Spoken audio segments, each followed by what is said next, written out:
The Ganamukti Parishad commenced its 23rd Central Committee State Conference on Thursday at the Agartala Town Hall. The event began with a formal flag hoisting ceremony led by organization President Naresh Jamatia.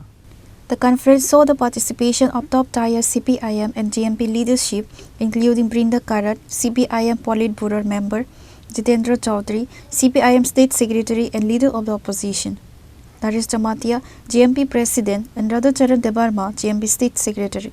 আমাদের পতাকা উত্তোলনের কাজ সমাপ্ত হয়েছে।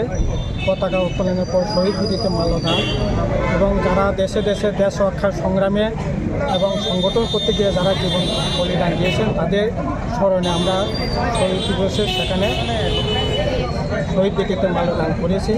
এর পরবর্তী সময় আমাদের 12টা সাড়ে 12টার দিকে রবীন্দ্র ভবন প্রাঙ্গণে আমাদের জমায়। তো আমরা এর আগেই বলেছি আমাদের মূল আহ্বান হচ্ছে বিবেককামী শক্তিটাকে প্রতিহত করবার জন্য জোরদার আন্দোলন গড়ে তোলা। এছাড়া এই সরকার আসার পর বিভিন্নভাবে মানুষ সেখানে শোষিত বঞ্চিত হচ্ছে।